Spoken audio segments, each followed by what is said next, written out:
So I've quit my job and I'm actually feeling pretty good about it. There was a heap of reasons as to why I've decided to make that call. I'll talk about a few as we go along now, but I might cover it a bit more in depth in another episode later on. But there's been a question that has been on my mind kind of leading up to the final sending of the resignation letter and post that, right? The question is around career paths and this kind of notion of a conventional career path. So when you were growing up, I know for me, the plan seemed to be pretty simple. You would go to school, go to uni, get a trade or get a job, work your way up to supervisor and manager, and then retire. And that was the accepted path, the agreed upon path. But the question I have is, does anyone actually believe in that anymore? Because I know I don't. And when I kind of look at people around me, especially younger generations coming through, it feels like that whole idea of a conventional career is fading away or slowly dying, if not already dead. And I've been thinking about this a lot. Like, I'm 33. I've worked in the same industry pretty much since I was 19. There was a few little breaks here and there. And have found myself in some really good positions, some well-paying positions with a good ability to make meaningful decisions and what I thought was having a positive impact, managing people, managing services, stuff like that. But I just didn't want to do it anymore. So I was torn between this. I need to follow this career path that I've invested the best part of a decade and a half in, but it was bringing me no satisfaction, no joy.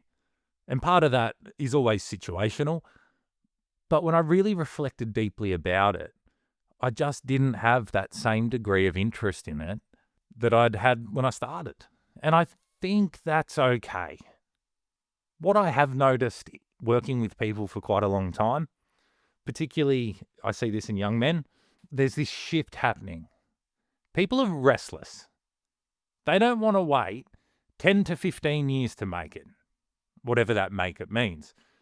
They don't want to climb a ladder that feels slow, rigid, and honestly a bit pointless. This search for meaning, and maybe it's gone too far in some instances, I don't know, but it is a product of the culture that we live in at the moment. So whether we agree with it or not, it is how it is. And you can't just dismiss this desire that people have to have purpose and meaning as laziness, right? Because something has changed. So I want to unpack it a little bit. There's three kind of key questions I want us to look at, and then we'll follow rabbit holes and wander off, see where we end up. But are conventional careers actually over? Or are we just in a weird transition period? And what does this mean for people trying to build a life that actually works for them? So the first thing is, it's massive. Everything in life is faster. We've become a society where faster is better, because the faster you do something or the faster something is done, the more you can add into that free time. And I think, as a side note, I think that's where we've gone wrong with technology. Right? Technology was or is really powerful at automating things that we previously needed to manually do. It's really helped us to free up more time in life. You look at AI. AI has revolutionized so many things that we previously had to do in life. We can now do by just prompting ChatGPT, and it'll do it for us in no time. And I think there are massive benefits to that. But I think the problem is, where we've gone wrong, is we've been given essentially this extra time as a result of technology. But we've, as a society, all agreed that we now need to fill that time with more stuff rather than enjoying that time. So instead of spending more time with family and doing things that bring you joy, fill your cup, we just do more work, more output, more output, more output. And everything has become so much faster as a result of that. In essence, we've trained ourselves and each other to expect and require instant results, instant entertainment, instant feedback, instant gratification. You jump on TikTok or Instagram, and within seconds, you're getting dopamine hits, you're getting validation, you're getting new ideas, new opportunities. Rather than sitting on the couch and reading a book, you've just been inspired by a 4-second video to strip the paint off an old bookcase and repaint it so that it can be repurposed. And that may be something that you genuinely want to do. So do it. But there's this undercurrent of expectation of output.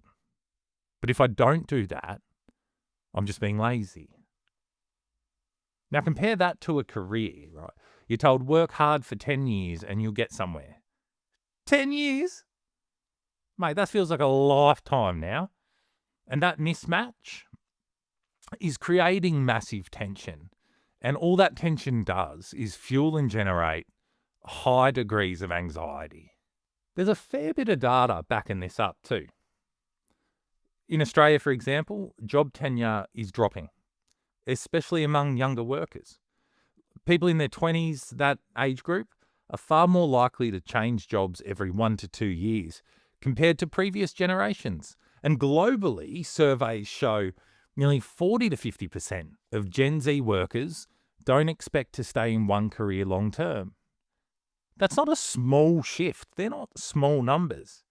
That's a completely different mindset in a global society. The other key consideration point, I think, is that comparison has gone absolutely nuclear. We're comparing ourselves at a level that humans were never designed for. It used to be simple. Your mates, people in your town, maybe someone at work. Not now. You open YouTube and you're seeing 22-year-olds making millions. People traveling full-time. Influencers living what looks like a dream life, even though that's definitely not the full truth. It just feels real. So you've got someone sitting in an entry-level job thinking, why the hell would I do this for 10 years when that exists? That thought alone, and just that thought, completely changes a person's behaviour. We've also got way more options now. And I think this is the third major shift that's occurred. There's simply more ways to make money and build a life. You can start an online business, you can freelance, you can flip things, you can create content, you could build a personal brand. You don't actually need a boss, an office, and even a degree in lots of cases now. And that's very new. 10 to 15 years ago, this was not really an option. Now it's everywhere. So people aren't just choosing between jobs, they're choosing between entire different lifestyles. There's what they call a gig economy, and it is absolutely booming globally. And estimates around that suggest over 30% of the workforce now earns income through freelance or non-traditional work in some form. And it's rapidly growing. So again, this isn't just a trend, this is a structural shift in our society. Now, here's a really big point for consideration. Right, trust in the system is rapidly disappearing, and that shouldn't come as a surprise to anyone. Right, people don't trust the system like they used to. The old deal was if you're loyal and you work hard, you will be rewarded. But what we've seen instead is mass layoffs, burnout, companies cutting staff overnight, and wages not keeping up with the cost of living. And that changes thinking. And a big part of that, I think, has been the result of global trade and globalization. And I'm not saying it's a good thing or a bad thing in its entire form, but what I'm saying is when we're on this pursuit of financial gain, where money is the only thing that matters, I'll use Ford as an example. All right, the Ford factory in Geelong closes because they can't make cars as cheap as they do in other Asian countries, places like China and Korea. So all these people lose their jobs. And I know a lot of people where working at the Ford factory was a lifestyle. It was their community. It was their connection. And that's just gone, all in the pursuit of things being cheaper, things that can be made somewhere else at a cheaper wage and then shipped across to us. So of course that shifts a person's thinking. Why would I give everything to a system that might not give anything back? And honestly, it is a really fair question. Alongside all of that as well is our identity has changed. A career used to be your identity, but now people want things like freedom and flexibility and control over their time. It's less about, hey, what do you do for work? And more about, what does your life actually look like?